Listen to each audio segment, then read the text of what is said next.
Welcome to so-called Power Poetry, which is going to have just a tiny bit of poetry tonight and some stories.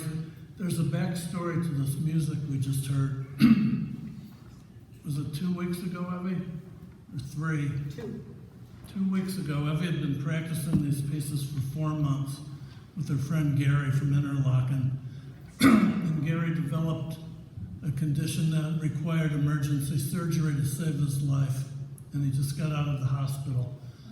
So our good friend Cindy in the back had to be the one to deliver this news to her and initiate the meltdown. And we scoured for days to find a pianist and found Helga, who lives in Pittsburgh.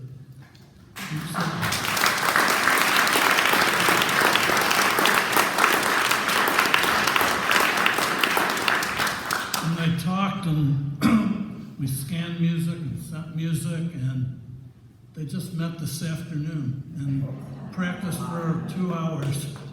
And then they did this performance.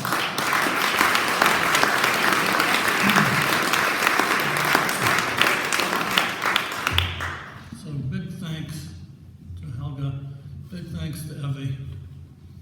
There's nothing like waking up in the morning and seeing her face as she opens my cage and allows me to go out and pee.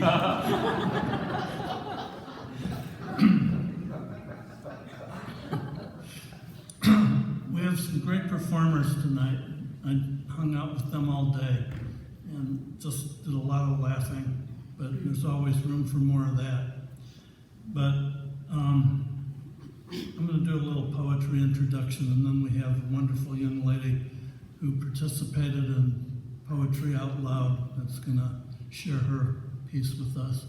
She was here pre-COVID, right? And so it's really great to have her back. So we put together an anthology almost 10 years ago, and I asked a lot of people to contribute, and one of them was Jack Kornfield, who's a famous Buddhist teacher, and just a good, wonderful person. And here's what Jack wrote about poetry. So this is a little bit of poetry part plus Tatum's.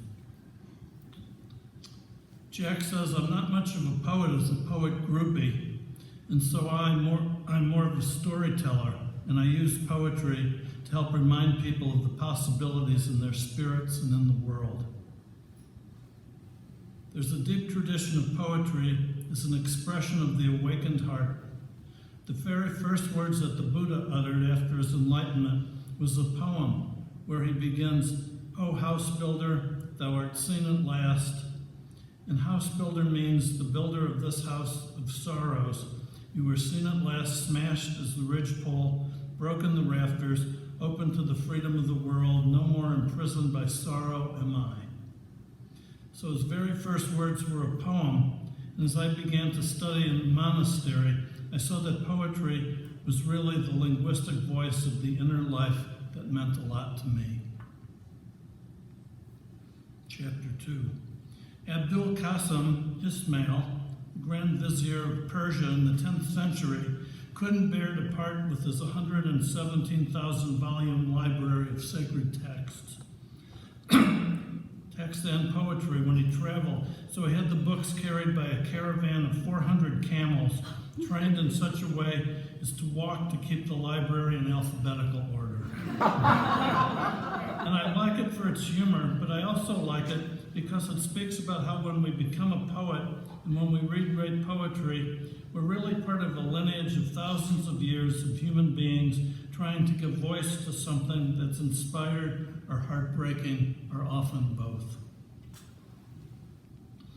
I worked together with some poets like Louis Rodriguez, who you know. He was here in 1912, and he's the instigator of this whole power poetry thing. 2000. What did I say? 1912? That's when I was born. And Michael Mead is a mythologist and poet, and we work with youth in schools, coming out of youth gangs, juvenile hall, and so forth. And one of the forms that Michael and Luis use quite a lot is to get young gang members to begin to listen and to write poems. When you first say to these young kids, we're going to talk about poetry, their eyes roll and they pull their backward hats down further over them, and they seem to disappear. Then Louis will stand up and read a poem about shooting heroin down the viaduct in LA and the agonizing loss of community and dignity for the immigrants. And Louis reads like a Mayan sacrifice. It's like he opens his veins and passion and love and desperation and eloquence pours out. And the eyes of the young men start to open wider and wider as they sit in their chairs, and Luis reads another poem. And by the time he's read 4 poems and starts to pass out paper, they realize this is a voice in me that wants to speak, and their own voice starts to come out. Paula, that's what you told me today. In June of 1945, workers reclaiming the Reich's prison in Buchenwald found poems folded into thick squares stuffed up into the electrical wiring, so that a person locked in a cell awaiting interrogation or death would choose to write a poem on a piece of toilet paper so that their spirit facing death would never die. And so there's a kind of responsibility in poetry, if we take it, not just a political responsibility, a responsibility to love, a responsibility to our children, a responsibility to the fading iris in the vase of my poet's desk that shows me the declining cycle of my own 61 years. One of my favorite poetry stories. Pablo Neruda, near the end of his life, was invited to read in Caracas, Venezuela, in the great National Theater there. And being the icon and the conscience and voice of much of the Latin culture, it was filled with people celebrating him as only can be done in a society that still loves poetry in that way. And he got up and he read, gracious as he was, for quite a long time. And then he said, is there anything you'd like to hear? And someone raised their hand and said, would you please read poem 19 from 20 Love Songs and the Song of Despair? And he said, oh, I'm sorry, I didn't bring that with me. And then 400 people stood up and recited that poem to him. And I think, oh, what a culture that is, to have the voice of the poet in the hearts of so many people. And finally, here's a poem I wanted from Hafiz. A poet is someone who could pour light into a cup, then raise it to nourish your beautiful, parched, holy mouth.